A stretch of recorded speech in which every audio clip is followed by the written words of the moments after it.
Hello, everyone. Nice to see you all. Welcome to session 4 of our Sutta study course, the transition year. Today, we will continue reading the Mahāparinibbāna Sutta, and we will finish the Mahāparinibbāna Sutta today. But before we start, I will chant the Namo Tassa as usual. Namo Tassa Bhagavato Arahato Samma Sambuddhassa. Namo Tassa Bhagavato Arahato Samma Sambuddhassa. Namo Tassa Bhagavato Arahato Samma Sambuddhassa. Buddhang Dhammang Sanghang Namasami.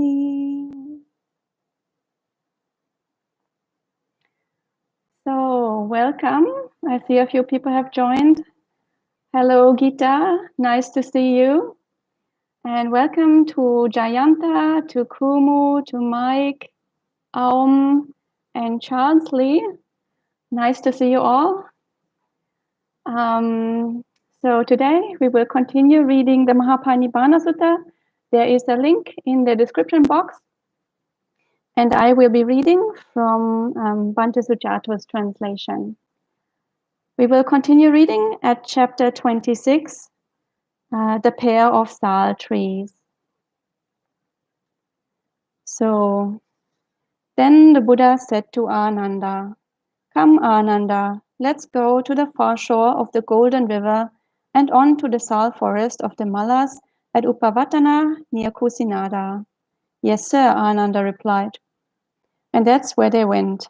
Then the Buddha addressed Ananda.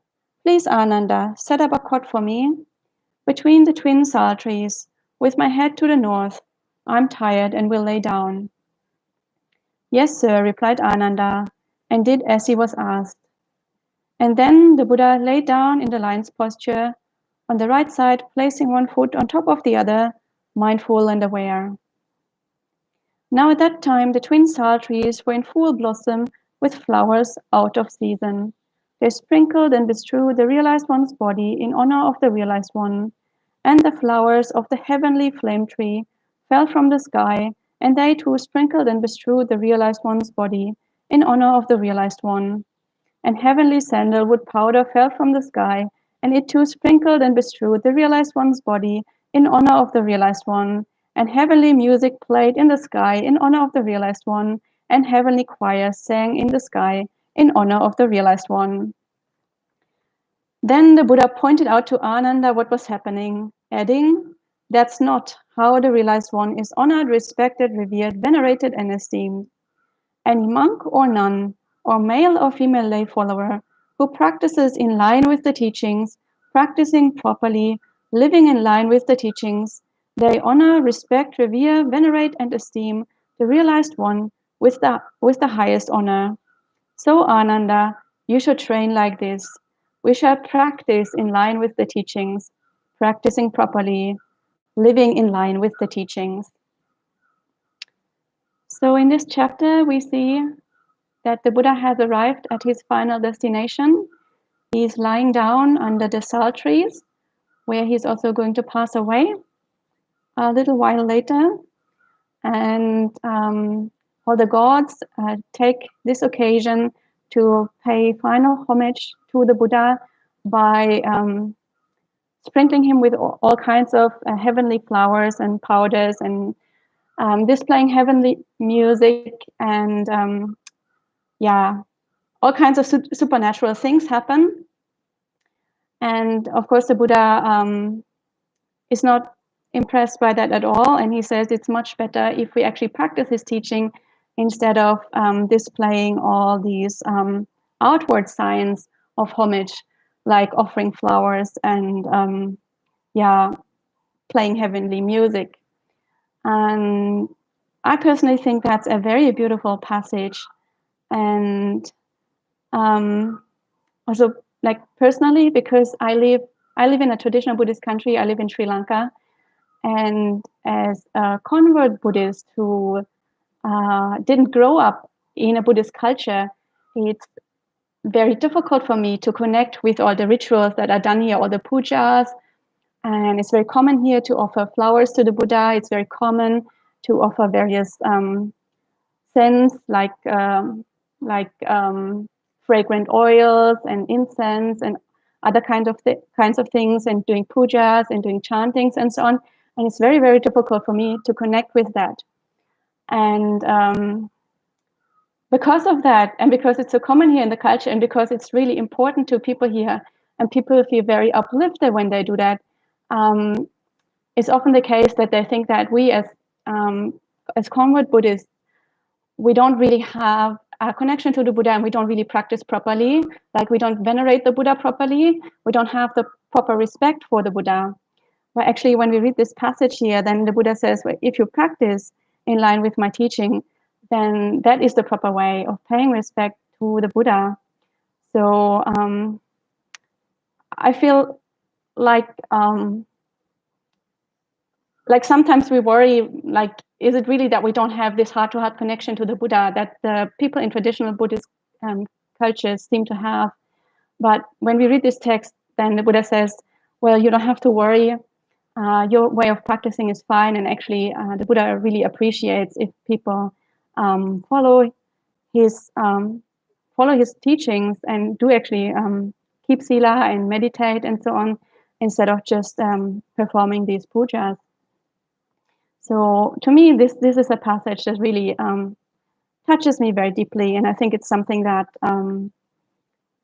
can be an inspiration, especially to convert Buddhists who don't connect with the traditional rituals for the veneration of the Buddha.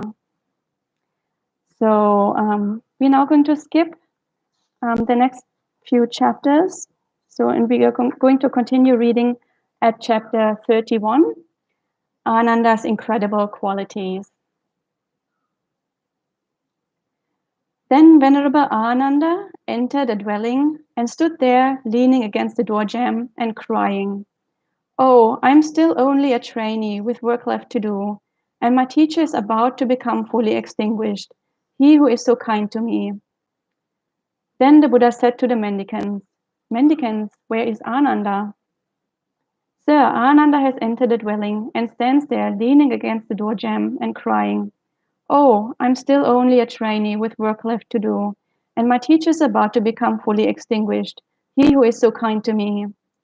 So the Buddha said to a certain monk, 'Please, monk, in my name tell Ananda that the teacher summons him.' 'Yes, sir,' that monk replied. He went to Ananda and said to him, 'Reverend Ananda, the teacher summons you.' 'Yes, Reverend,' Ananda replied. He went to the Buddha, bowed, and sat down to one side. The Buddha said to him, 'Enough, Ananda. Do not grieve, do not lament. Did I not prepare for this when I explained that we must be parted and separated from all we hold dear and beloved? How could it possibly be so that what is born, created, conditioned, and liable to fall apart should not fall apart, even the realized one's body? For a long time, Ananda, you've treated the realized one with deeds of body, speech, and mind that are loving, beneficial, pleasant, wholehearted, and limitless.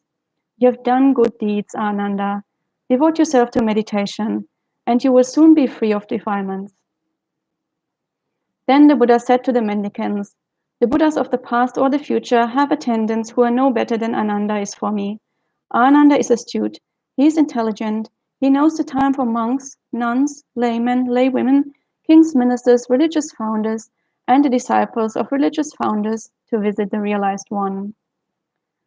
So here we see that Ananda is very distraught because the Buddha is about to pass away. And then the Buddha calls him and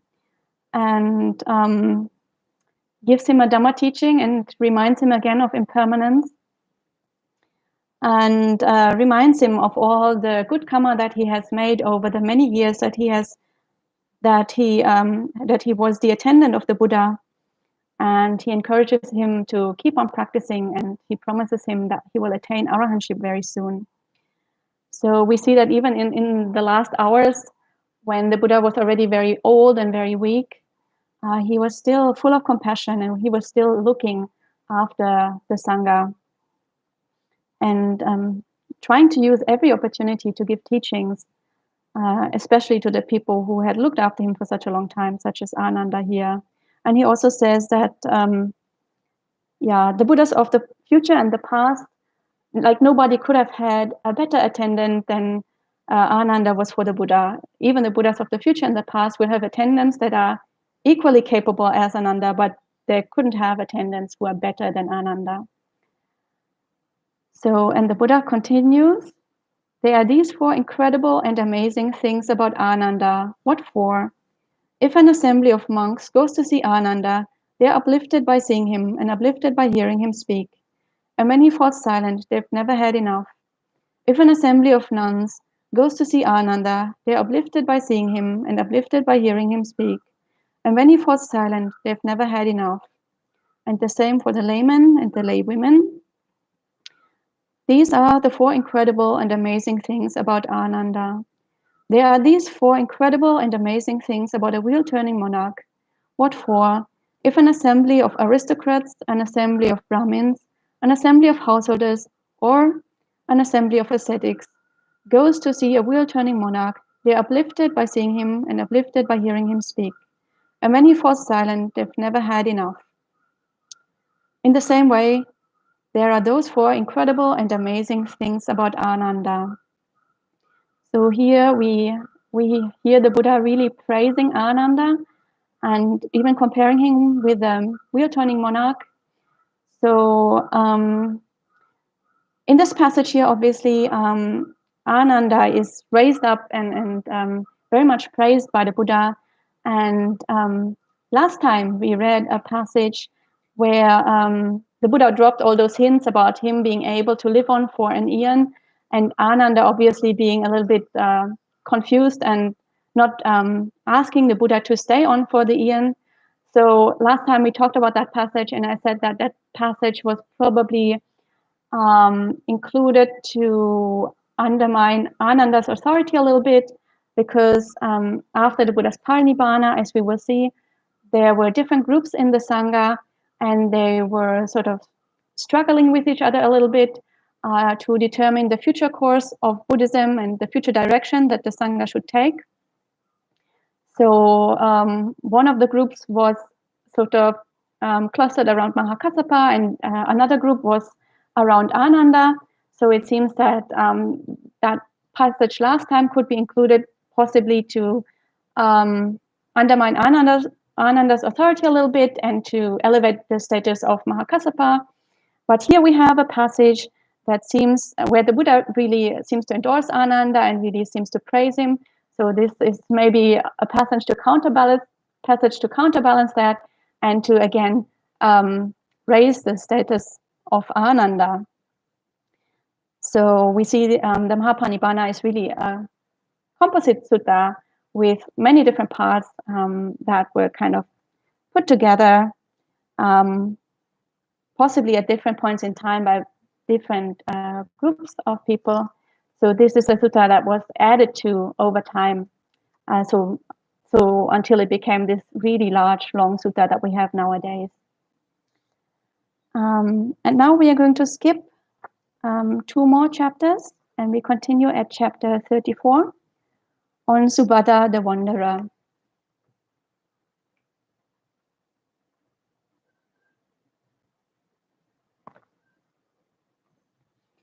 Now at that time, a wanderer named Subata was residing near Kusinara. He heard that on that very day, in the last watch of the night, the ascetic Gotama would become fully extinguished. He thought, I have heard that Brahmins of the past, who were elderly and senior, the teachers of teachers, said, only rarely do realized ones arise in the world, perfected ones, fully awakened Buddhas. And this very day, in the last watch of the night, the ascetic Gotama will become fully extinguished.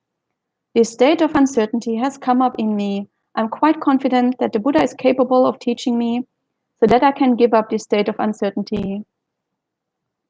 Then Subata went to the mullein sal grove at Upavattana, approached Ananda and said to him, Master Ananda, I have heard that Brahmins of the past, who were elderly and senior, the teachers of teachers, said, Only rarely do realized ones arise in the world, perfected ones, fully awakened Buddhas. And this very day, in the last watch of the night, the ascetic Gotama will become fully extinguished. This state of uncertainty has come up in me. I am quite confident that the Buddha is capable of teaching me so that I can give up this state of uncertainty. Master Ananda, please let me see the ascetic Gotama.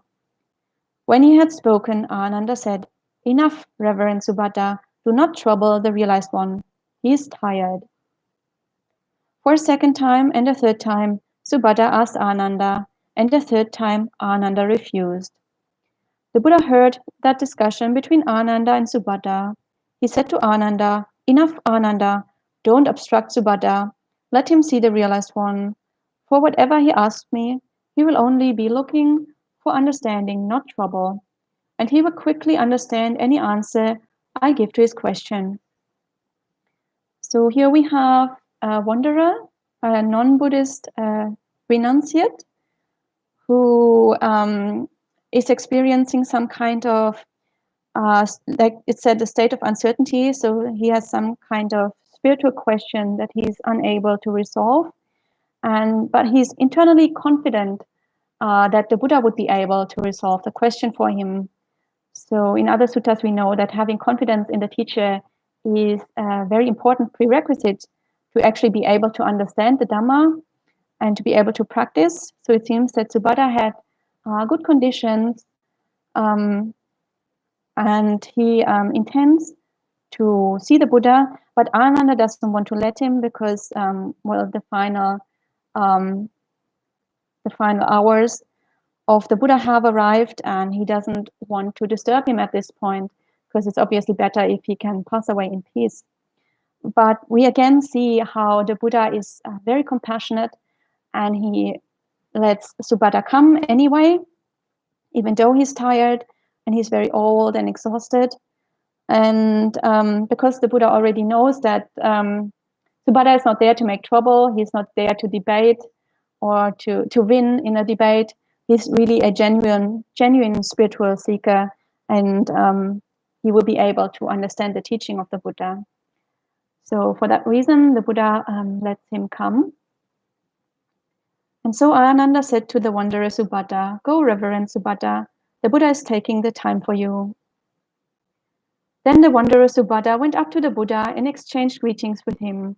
When the greetings and polite conversation were over, he sat down to one side and said to the Buddha, Master Gotama, there are those ascetics and Brahmins who lead an order and a community and teach a community.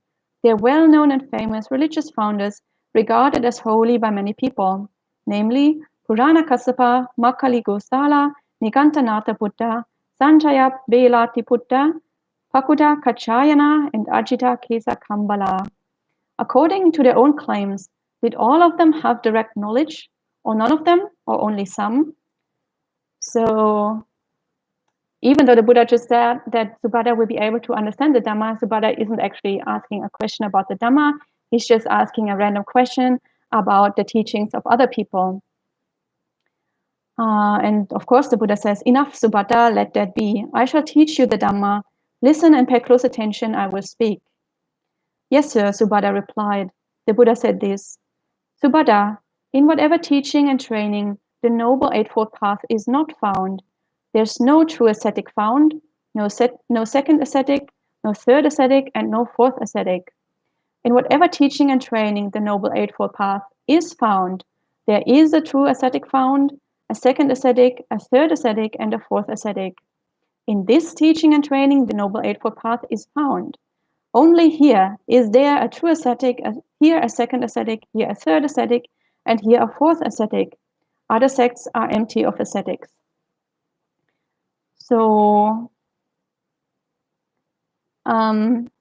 this is obviously an abbreviated version of the teaching that the Buddha must have given to Subata, because Subata is not a Buddhist at this point, so Subata wouldn't have known what the Noble Eightfold Path is and what the true ascetic metaphor refers to.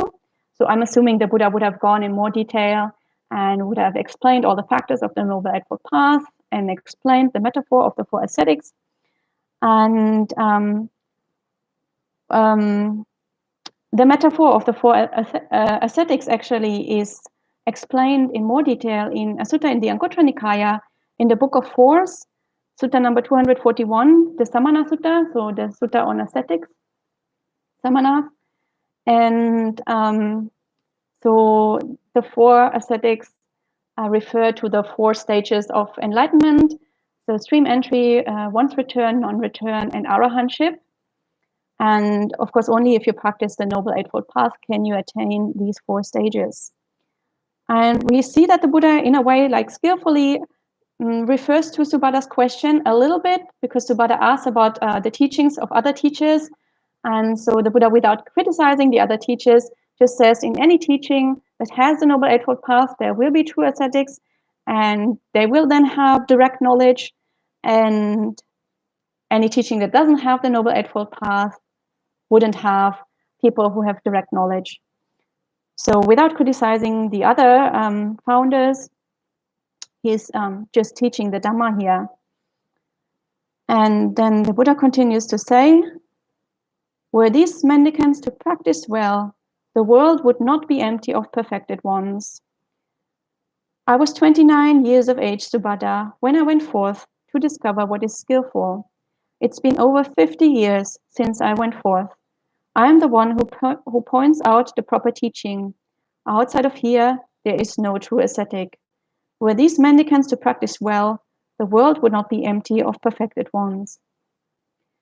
When he had spoken, Subhada said to the Buddha, "Excellent, sir, excellent," as if he were writing the overturned, or revealing the hidden, or pointing out the path to the lost, or lighting a lamp in the dark so people with good eyes can see what's there. The Buddha has made the teaching clear in many ways. I go for refuge to the Buddha, to the teaching, and to the mendicant sangha. Sir, may I receive the going forth, the ordination in the Buddha's presence. So we see that Subhada has deeply understood the teaching and now wants to take ordination as a Buddhist monk. And the Buddha says, Subhada, if someone formally ordained in another sect wishes to take the going forth, the ordination in this teaching and training, they must spend 4 months on probation. When 4 months have passed, if the mendicants are satisfied, they'll give the going forth, the ordination into monkhood. However, I have recognized individual differences in this matter. So the Buddha says that since Subhada is not a layperson who wants to ordain, Subhada is somebody who previously followed another teacher and was ordained in another religious movement or ascetic movement. He has to spend 4 months on probation to make sure that he has he genuinely wants to convert to Buddhism, so that he wouldn't change his mind after a few days and want to go back to his old teacher. Or it also sometimes happened that people just wanted to join the sangha to make trouble, or that they were actually sent by other teachers to join the sangha for a reason other than just practicing the Dhamma. So and also because when you are a monk or a nun, then lay people look up to you and they expect you to be able to teach.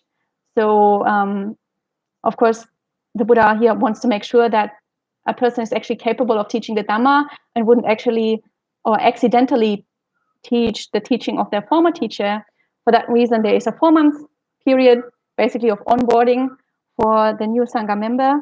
And if after 4 months, the bhikkhus or bhikkhunis feel that they are qualified, then they get the ordination.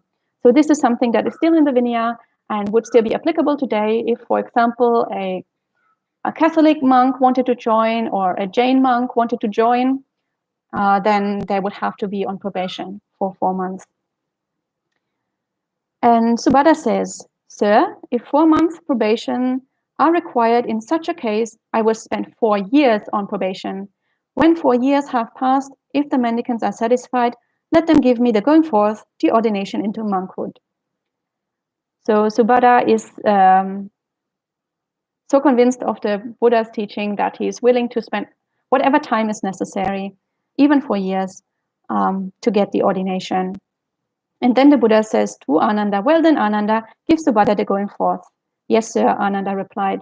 So as the Buddha has said, he sometimes recognizes individual differences. So because the Buddha is able to read the mind of other people, he can check if they're ready. He can check if they are genuinely wanting to join the sangha, or if they have some other ulterior motive, and if they have understood the dhamma properly. And in that case, they can join right away. So there are a few exceptions in the suttas of people who get to join right away. And now the Buddha makes an exception here for Subhadra also. So Subhadra gets ordained right away. And then Subhadra says to Ananda, "You're so fortunate, Reverend Ananda, so very fortunate to be anointed here in the teacher's presence as his pupil." So this is a little bit a weird expression, of course, anointed in the teacher's presence as the pupil. And the Pali word here is abhiseka. And abhiseka is the word that is used for, well, we would say the coronation of a king in the West. But of course, in that time, kings didn't wear crowns, so you can't say a coronation. So it was basically the inauguration of a king, or the consecration of a king. And at that time, in the Buddha's time, they did that by carrying out a ritual of sprinkling like fragrant substances on the head of the king. So they anointed the head of the king with those fragrances, and by this head anointing, it was shown that they were like properly installed as the valid king. So in the same way, so Subhadra here compares the possibility to join the sangha with the opportunity of somebody to become a king. So he shows how much he values the opportunity to join the sangha here. And then the wanderer Subhadra received the going forth, the ordination in the Buddha's presence. Not long after his ordination, Venerable Subhadra, living alone, withdrawn, diligent, keen, and resolute, soon realized the supreme end of the spiritual path in this very life. He lived having achieved, with his own insight, the goal for which gentlemen rightly go forth from the lay life into homelessness. He understood, rebirth is ended, the spiritual journey has been completed, what had to be done has been done, there is no return to any state of existence. And Venerable Subhadra became one of the perfected. He was the last personal disciple of the Buddha. So he attained arahantship. And yeah, this is the famous story, of course, of the last disciple of the Buddha.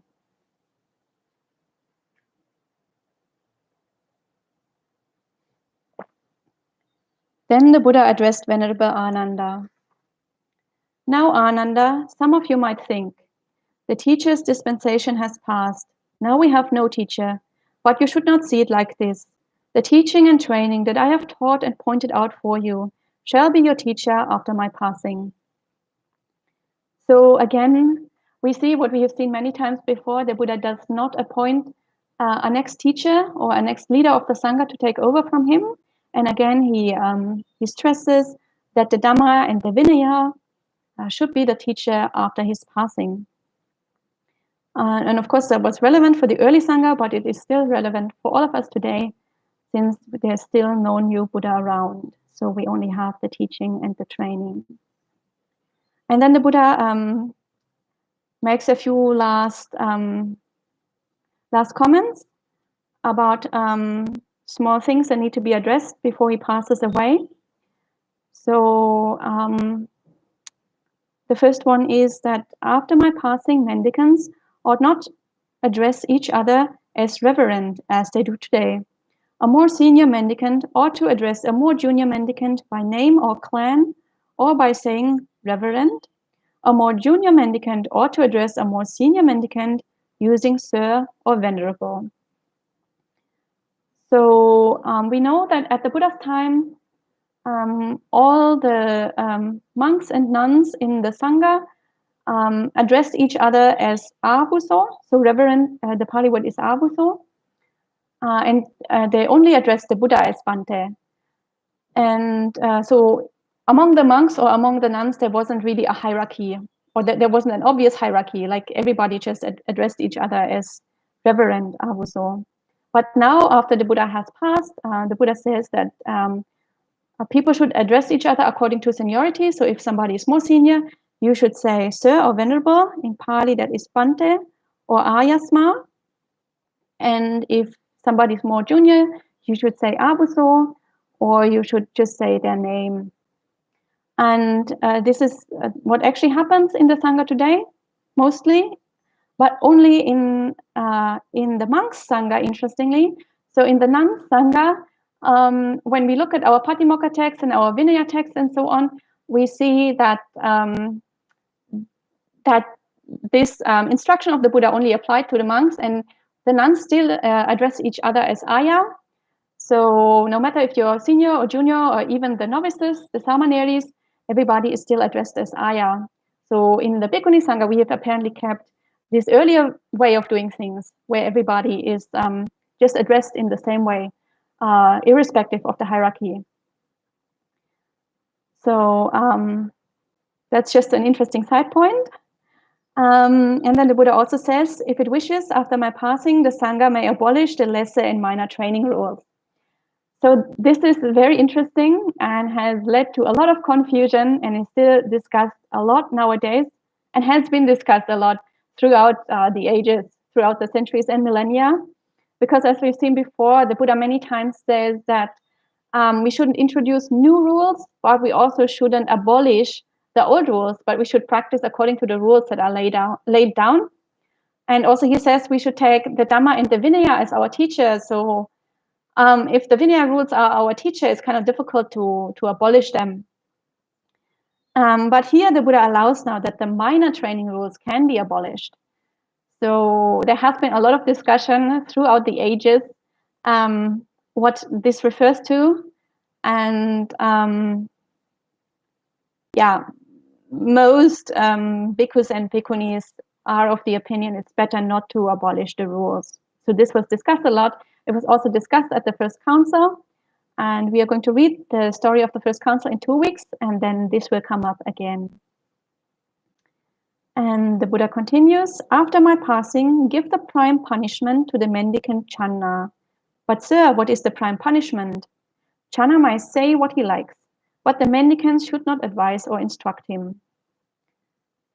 So Channa obviously is the former charioteer of the Buddha when the Buddha was a layperson. So Channa knew the Buddha for a long time, even when the Buddha was a child. And because of that, Channa joined the Sangha. He became a bhikkhu, but he was very arrogant, according to the story, and he didn't practice properly, and he didn't allow others to advise or instruct him. And whenever other Sangha members tried to correct him, he would be very rude and very arrogant, and we would say, well, I'm so close to the Buddha, so who are you to tell me anything? So he created a lot of problems in the Sangha. And so the Buddha imposed the most severe, the prime punishment on Channa. And to understand why not advising or instructing him is the most severe punishment, we have to refer to another sutta which explains this in more detail, which was probably known to the mendicants at that time. So that's why the Buddha didn't have to go into detail here. And the sutta that I'm thinking of is also in the Anguttara Nikaya, in the book of Fourth, Sutta 111, and it's called the Kesi Sutta, after Kesi, the horse trainer. So in that sutta, in the Anguttara Nikaya, Kesi, the horse trainer, comes to the Buddha, and the Buddha asks him, when you train a horse, with what kind of method do you train that horse? And Kesi says, well, some horses have a character that is such that I can train them with a gentle method. And some other horses I have to train with a harsh method. And some horses I have to train with a gentle and a harsh method. And then the Buddha says, well, what if there is a horse that doesn't submit to any of your methods? What do you do then? And then Kesi says, well, if the horse doesn't submit to me by any method, then I kill the horse, so that the horse wouldn't corrupt the other horses, and also so that there wouldn't be any embarrassment for me and for my teachers and my guild. And then Kesi asked the Buddha, well, how do you train your mendicants? And the Buddha says, Well, some of them I can train with a gentle method, and some of them I can train with a harsh method, and some of them I can train with a gentle and harsh method. And then Casey says, what happens if somebody doesn't submit to your teaching by any of your methods? And then the Buddha says, well, if they don't submit, then I kill them. And Casey says, what? It's not allowed for you to kill people. And the Buddha says, well, this is a metaphor, and it means that I don't advise or instruct them. And also all of the other mendicants or the teachers wouldn't advise or instruct them. And because if you are not advised or instructed, you cannot make any progress in my Dhamma. That's as though you were killed. Like that's basically as bad as if you were dead. Or actually, like realistically, it's actually even worse than if you were just to die, because this opportunity to practice the Dhamma may not come again for many, many lifetimes, but death comes again every lifetime. So actually not being obstructed from practicing the Dhamma is actually worse than dying. But so here the Buddha says, imposes that kind of punishment on Channa and says that nobody is to talk to him. So basically all the bhikkhus and bhikkhunis are supposed to ghost him and just ignore his presence. And again, that story also comes up again when we read about the first council, so we know what's going to happen with Channa. And then the Buddha said to the mendicants, perhaps even a single mendicant has doubt or uncertainty regarding the Buddha, the teaching, the sangha, the path, or the practice. So ask mendicants, don't regret it later thinking, we were in the teacher's presence and we weren't able to ask the Buddha a question. When this was said, the mendicants kept silent. For a second time and a third time, the Buddha addressed the mendicants.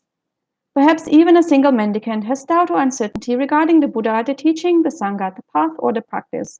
So ask mendicants, don't regret it later, thinking, we were in the teacher's presence and we weren't able to ask the Buddha a question. For a third time, the mendicants kept silent. Then the Buddha said to the mendicants, mendicants, perhaps you don't ask out of respect for the teacher. So let a friend tell a friend. So the Buddha says, maybe you are too shy to ask me because you have so much respect for me.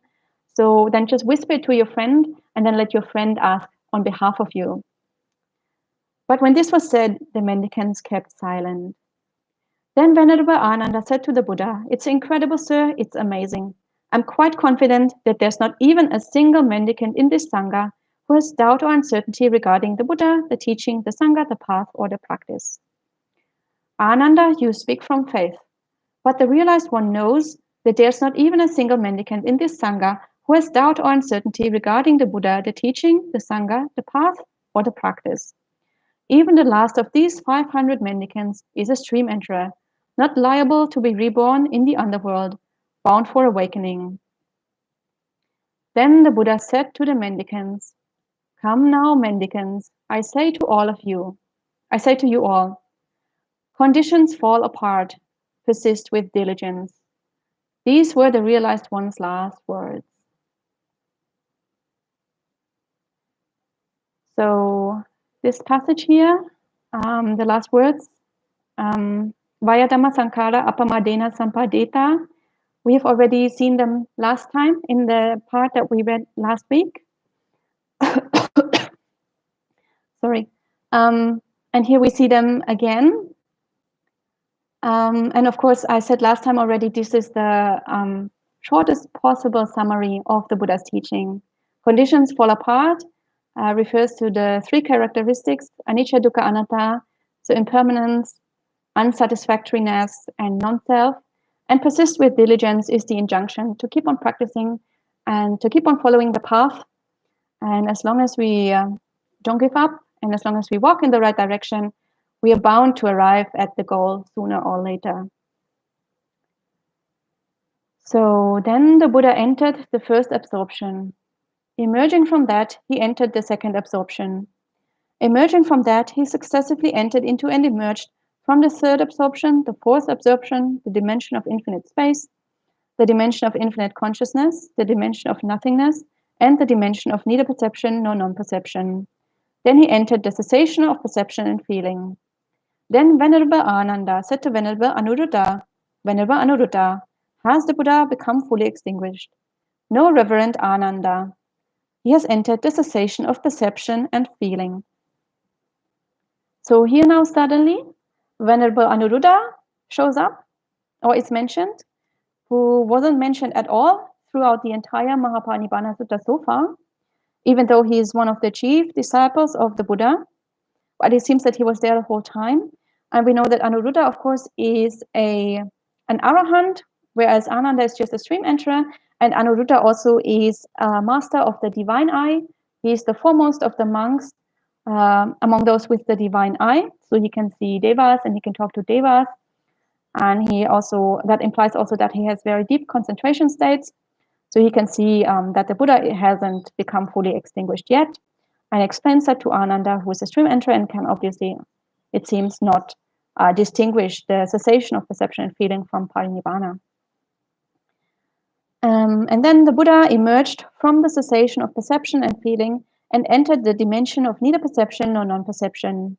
Emerging from that, he successively entered into and emerged from the dimension of nothingness, the dimension of infinite consciousness, the dimension of infinite space, the fourth absorption, the third absorption, the second absorption, and the first absorption. Emerging from that, he successively entered into and emerged from the second absorption and the third absorption. Then he entered the fourth absorption. Emerging from that, the Buddha immediately became fully extinguished. So the Buddha goes through all the samadhi attainments up to the cessation of perception and feeling. Then he goes down through all the samadhi attainments. Then he goes up again to the fourth jhana, and then he becomes fully extinguished. And when the Buddha became fully extinguished, along with the full extinguishment, there was a great earthquake, awe-inspiring and hair-raising, and thunder cracked the sky. When the Buddha became fully extinguished, Brahma Sahampati recited this verse. All creatures in this world must lay down this bag of bones, for even a teacher such as this, unrivaled in the world, the realized one attained to power, the Buddha became fully extinguished. When the Buddha became fully extinguished, Saka, Lord of Gods, recited this verse. Oh, conditions are impermanent. Their nature is to rise and fall. Having arisen, they cease. Their stilling is true bliss. When the Buddha became fully extinguished, Venerable Anuruddha recited this verse. There was no more breathing for the poised one of steady heart, imperturbable, committed to peace. The sage has done his time. He put up with painful feelings without flinching. The liberation of his heart was like the extinguishing of a lamp. When the Buddha became fully extinguished, Venerable Ananda recited this verse. Then there was terror. Then they had goosebumps. When the Buddha, endowed with all fine qualities, became fully extinguished. So we see here all these beings reciting a verse for the Buddha's parinibbana, and the first three are reciting verses that contain profound Dhamma teachings. And Ananda, of course, being very distraught here at this point, he recites a verse that expresses his emotions and his feeling of loss. And when the Buddha became fully extinguished, some of the mendicants there, with arms raised, falling down like their feet were chopped off, rolling back and forth, lamented. Too soon the Blessed One has become fully extinguished. Too soon the Holy One has become fully extinguished. Too soon the seer has vanished from the world. But the mendicants who were free of desire endured mindful and aware, thinking, conditions are impermanent. How could it possibly be otherwise? Then Anuruddha addressed the mendicants, enough reverence, do not grieve or lament. Did the Buddha not prepare us for this when he explained that we must be parted and separated from all we hold dear and beloved? How could it possibly be so that what is born, created, conditioned, and liable to fall apart should not fall apart? The deities are complaining. So here we see that suddenly Anuruddha is taking charge of the sangha, which is something we haven't seen before. And I will talk about Anuruddha a little bit more in a little while. But it's very likely that Anuruddha here is taking charge because Ananda is so distraught. So normally one would think that Ananda should be the one who is addressing the mendicants here, but because Ananda is obviously overcome by his emotions, very likely that is the reason why Anuruddha steps up and takes on some kind of leadership role or some kind of guiding role here. And of course, he can see the deities, so he can say the deities are complaining. But what kind of deities are you thinking of? There are Ananda deities, both in the sky and on earth, who are percipient of the earth. So that means they can see what's going on here on the earth. With hair disheveled and arms raised, they fall down like their feet were chopped off, rolling back and forth, lamenting. Too soon the Blessed One has become fully extinguished. Too soon the Holy One has become fully extinguished. Too soon the seer has vanished from the world. But the deities who are free of desire endure mindful and aware thinking. Conditions are impermanent. How could it possibly be otherwise? Ananda and Anuruddha spent the rest of the night talking about Dhamma. So we see here that at least Ananda and Anuruddha now take this opportunity, this very unique event and very unique opportunity, this very unique lesson in impermanence, and talk about Dhamma and contemplate this, so they may at least make good use of this opportunity to further the Dhamma, their own Dhamma practice.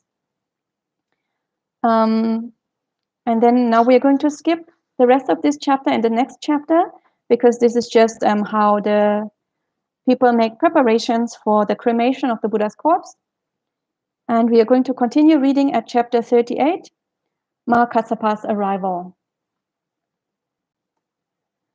Now at that time, Venerable Mahākassapa was traveling along the road from Pava to Kusinara, together with a large sangha of around 500 mendicants.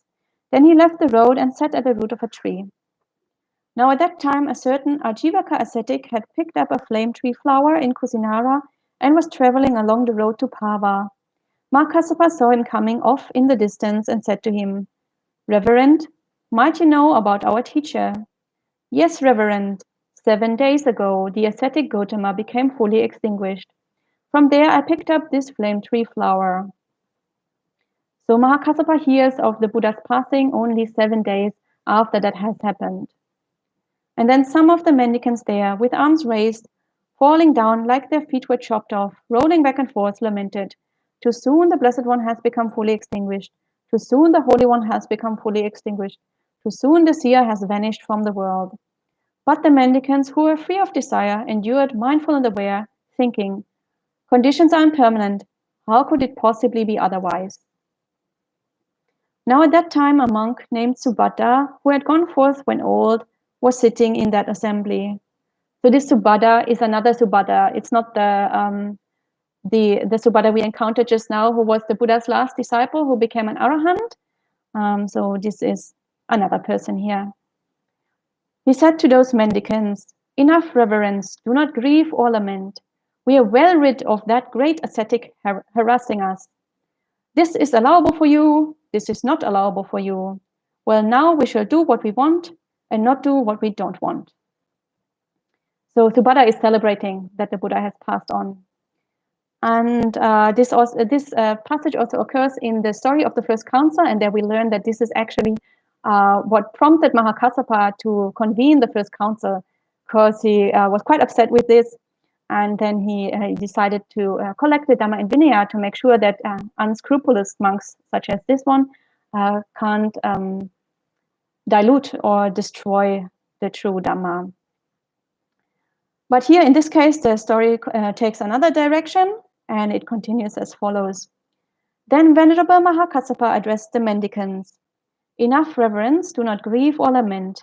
Did the Buddha not prepare us for this when he explained that we must be parted and separated from all we hold dear and beloved? How could it possibly be so that what is born, created, conditioned, and liable to fall apart should not fall apart, even the realized one's body?" So now at that time, in another location in Kusinara, 4 of the leading mallas, having bathed their heads and dressed in unworn clothes, said, "We shall light the Buddha's funeral pyre." But they were unable to do so. The Mallas said to Anuruddha, "What is the cause, Venerable Anuruddha? What is the reason why these 4 Malayan leaders are unable to light the Buddha's funeral pyre?" "Vasettas, the deities have a different plan." "But sir, what is the deities' plan?" "The deities' plan is this. Venerable Mahākassapa is traveling along the road from Pava to Kusinara together with a large sangha of around 500 mendicants.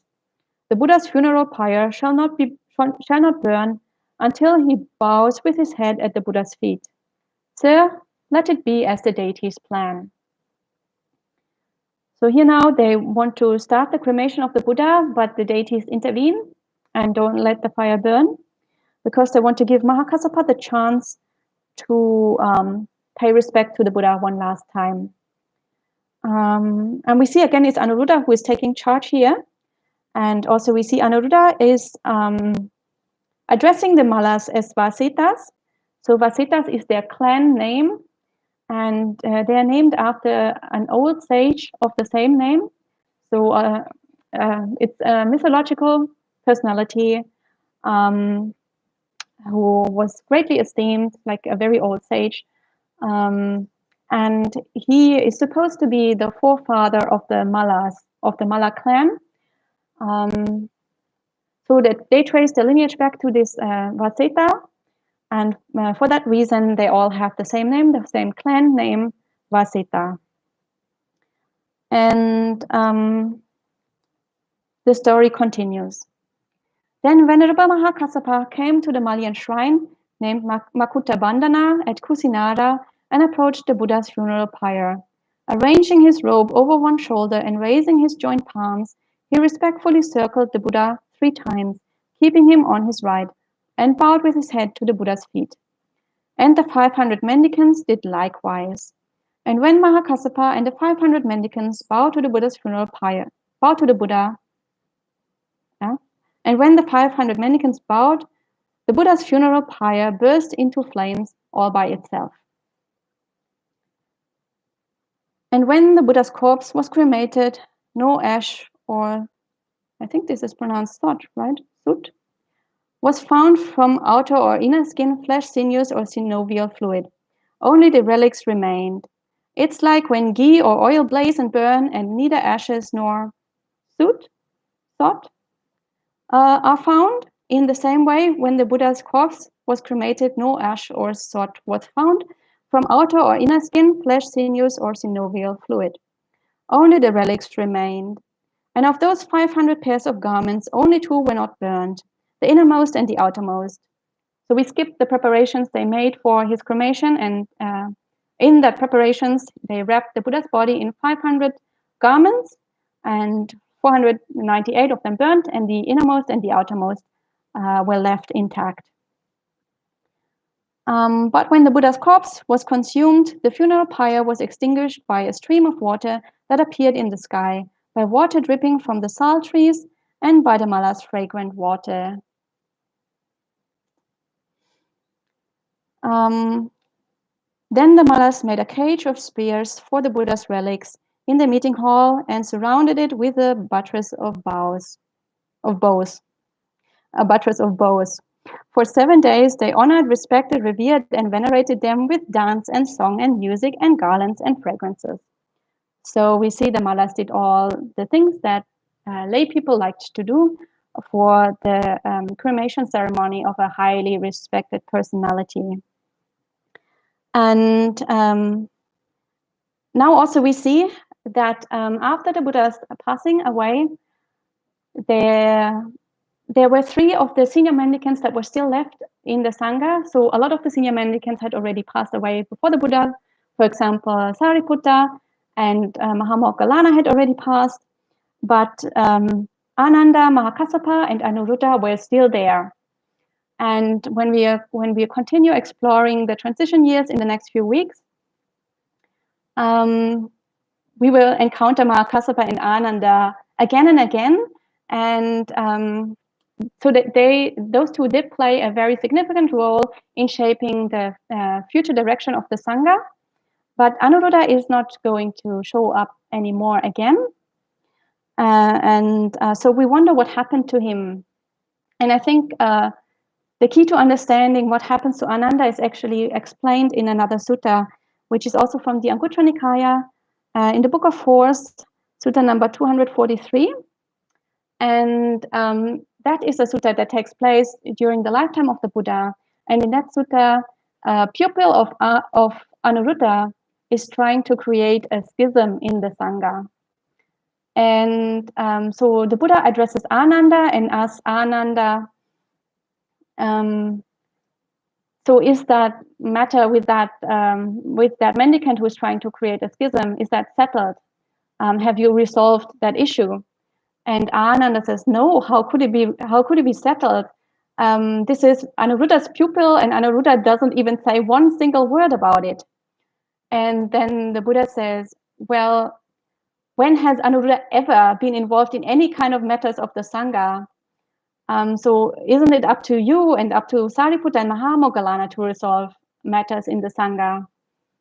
And then Ananda goes and resolves that problem. So here we see that Anuruddha is a really, really very reclusive person and never gets involved in any kind of Sangha issues. So even when it's his own pupil, so when he clearly has a responsibility, and even when it's such a grave issue like a schism, like it couldn't be more serious than that, even then he doesn't get involved at all in Sangha matters. So I think for that reason, here in these last few pages, Anuruddha didn't have a choice. He had to step up because Ananda was distraught and nobody else was there. But the minute that Mahakassapa arrives, I think Anuruddha stepped back again and disappeared in the background as before. And in the future, in the next few suttas that we will read, he no longer plays any significant role.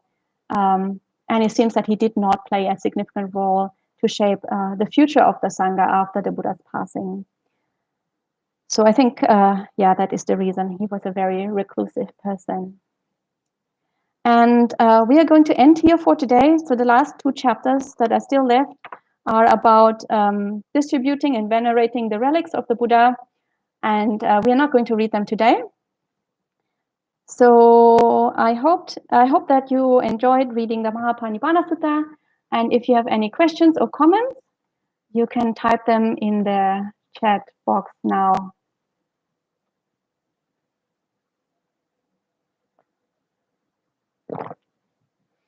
And I see a few more people have joined. Welcome, Andrew. I'm sure I'm totally mispronouncing your name. And welcome to Tara, nice to see you. And to Maria. And I see it's pronounced suit, like boot and foot, okay. Boot and foot. But boot and foot are different, isn't it? I don't know. Okay, anyway, it doesn't matter. And hello, Roy. Nice to see so many people joining. And I see that Gita has left a few comments or questions. So let me see that. Yes, very true. Ayya, in Sri Lanka, they practice the rituals in their daily prayers. Offering fresh flowers, incense, water is very common. Yeah, of course. I've been here for a long time, Gita. I know all this stuff. I've lived in all those in Sri Lankan temples, Sri Lankan traditional temples for a long time.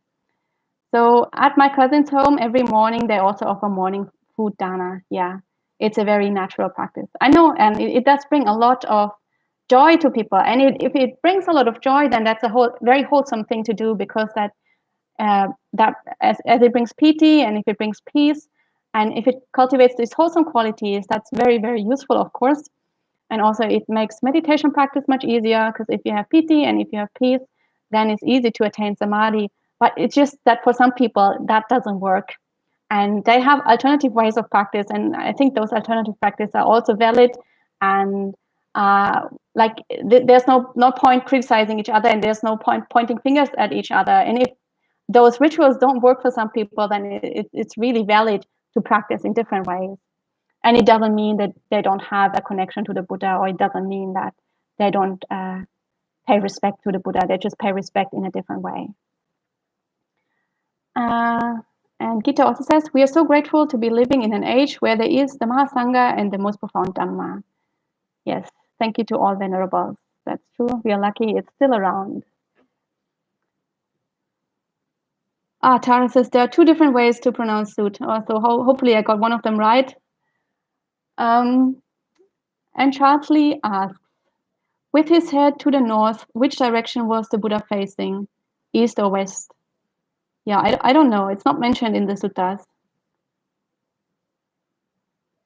So the Buddha was lying on his right side. So if his head is to the north, then he was facing west, I think.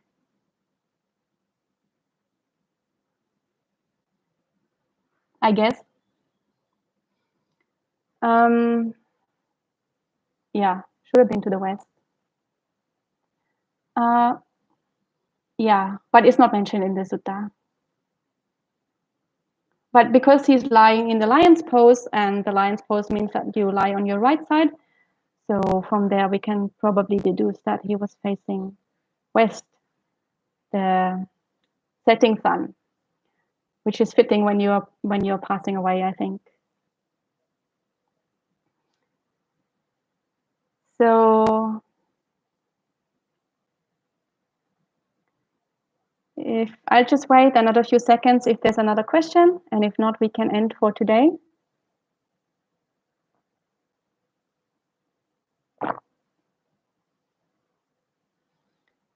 And I see Amaranta is also here. Welcome to Amaranta.